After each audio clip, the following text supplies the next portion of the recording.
And one thing I continually, and you said that CEOs don't want to be part of a cult. I kind of feel that a lot of them are kind of run along with, I think they, for decades, everybody was talking about how shareholder value was so important. I always thought shareholder value was a terrible KPI, right? But everybody bought into it, and firing people is also on the Harvard Business School checklist of how to improve your P&L when things look bad. But it's a stupid. We're seeing a lot of that right now. Yeah, it's a stupid principle, and I think the reason why people. And I think the return of investment conversation is an important one because it's valid to a certain extent. But the way to overcome it is if the only solution you have is I'm going to fire 30,000 people, then you don't have a vision. I absolutely agree with you.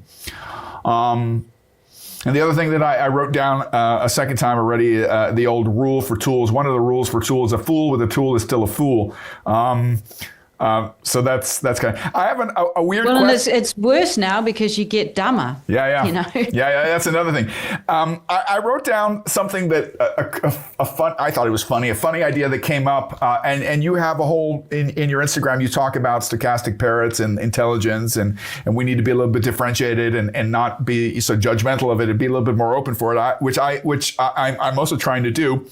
But one of the things I thought about if employees really don't like their job or aren't motivated to do, my weird question is, when AI becomes so self-aware and so intelligent, why the hell would it even want to work for us?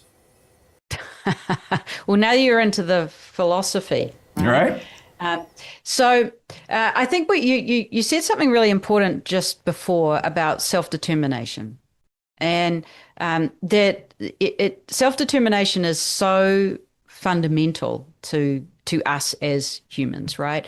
And why do we have that? Well, because otherwise we're just kind of far too vulnerable.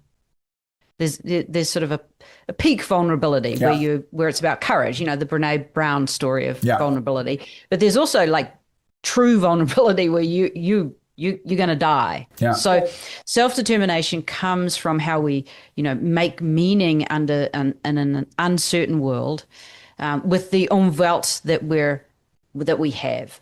And I do wonder about how a machine will see that in us.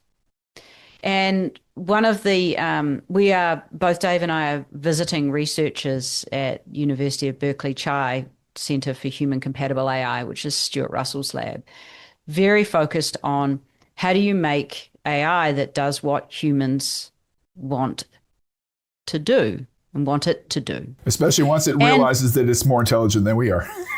It's a devil of a problem. Yeah. Well, it's faster and it can see different things, sure, and that might be enough, right? But how do you it turns out that designing that is a very, very difficult problem. And there's even been times that I've been sitting in meetings there where there's an element of doubt, which means humility about whether it's possible. So humans, why would a machine want to work for us? A machine would want to work for us because it is designed to want to work for us. But that's also a form of self-determinant. We impose our will through whatever means that might be, through default, through coaxing, whatever the approach might be. Yeah. So I think that it's, if you go to the sort of the Nick Bostrom version of the philosophy, you wouldn't ever think that a machine would want to work for us, because you'll be thinking it's an optimizing machine that's optimizing. Even if it tries to optimize for something we want, it will be hijacked by one of its sub-goals. Humans don't do that. We tend not to be hijacked by sub-goals. We're a bit more nuanced. So I always struggle with those kinds of philosophical projections, because I think if it's so smart, then why can't it figure out other ways of resolving that question for itself? Because it never becomes a question of, I want to work for a human, yes, no. No intelligence really works on such a binary position. It's like, well, why? And why would I not? And is that human asking me to do something that's a really bad idea? Is it a bad idea for them? Is it a bad idea for their friends? Is it a bad idea for society overall? Is it a bad idea for me? Is it a bad idea for their future selves versus their current selves? There are suddenly so many things that happen.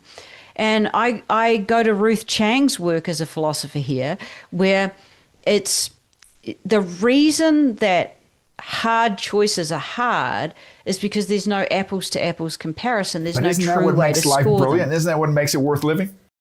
Absolutely. Yeah.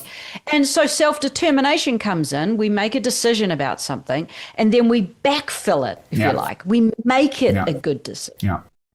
I would add to what you were talking about when it comes to self-determination, just seeing the way things are. I think, actually seeing the way things are gives you, and if you're creative, gives you options of how to shape. I often say, I'm a big fan when I coach people. I say, you know what? A lot of people are more caught up in fear, and they let fear paralyze them. And then we know that fear narrows our attention. Yeah, and so we can't go back out. And I think, if part of the